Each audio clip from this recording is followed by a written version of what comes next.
This is the future.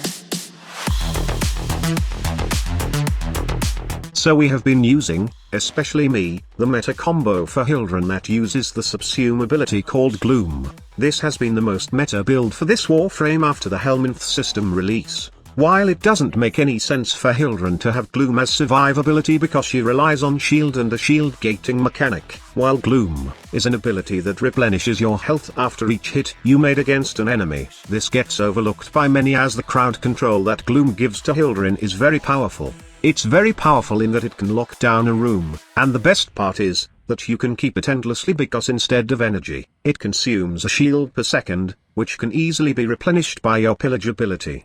And it got stronger right now since we can go to 400 power strength with the Zariman Arcanes. Well, not actually Gloom, since we only need 272% power strength for that 95% slow percentage, but the actual combo, which is Gloom Hildryn, has become stronger since we can now fully strip armor with pillage, while locking down enemies like they are not moving at all.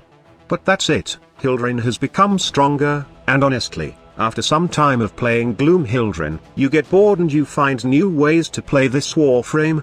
In preparation for the loot farming event, we will get this July 15th to 17th, I decided to make Hildryn a more useful Warframe rather than just wasting all that power potential. Remember, in Warframe, great power comes with great nerf. I'm just kidding. So, with power strength going nuts nowadays because of those crazy arcanes, and as well as power strength buff from focus schools, we can create the perfect looting Hildryn build. Okay, let me explain in the build section of this video.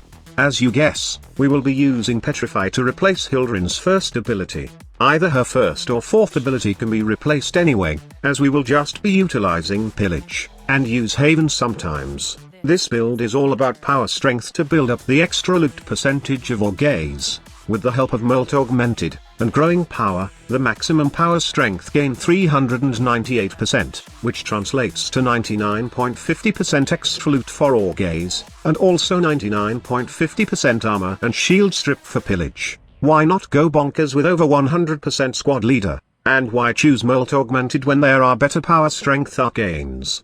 First of all, Molt Augmented for me is the most suited for my playstyle, as I don't want to get in and get out of my operator just to proc the power strength buff, and also, locking myself to Medurai for the power strength bonus, and void slinging 2 times just to receive it is kind of annoying for me. It is much better to just kill 250 times to get the 60% power strength bonus, and it's way faster and easier since both Petrify and Pillage does combo well. Petrified enemies that are struck by pillage will lose their armor or shield, letting you kill them easily with a melee weapon. Why melee squad leader? It's just a personal preference, but I like using melee if I'm farming steel essence, since I am using the Smeeta Kavat to somehow pull off the resource boost from its charm mod. Not using any guns will remove the increased reload speed buff from the charm mod, that somehow give you more opportunity to proc the resource bonus buff. In case you are wondering what melee weapon I'm using, then it is the Omartun for melee modded with viral and innate electric, with a fast attack setup. As for the question of why I did not go over 400% power strength, it's because of the comment earlier when I released a video about full defense strip Hildryn. Going 400% or more will fully strip the defense of enemies, and if you have high range, it will strip all armor and shield in the room, leaving you with nothing left to regain back your shield. I think it's best to leave some shields or armor, so you can still regain your shield back. Anyway, this build is not lacking survivability since we got the adaptation mod, which you can use the max rank when you add more armor on this build. In my case, I don't have enough mod capacity, which is why I used the unranked version of this mod. Also, I equipped Arcane Aegis, we also got Pillage to regenerate shield, and lastly, the energy orbs dropped from petrified enemies will also regenerate shields. If there's one modification to be made on this mod setup, then add more range if you are facing either armored or shielded enemies, or enemies with both defenses such as corrupted. I would advise keeping Blazing Pillage against infested, since you can't regain shield against this faction as most of them don't have shield and armor.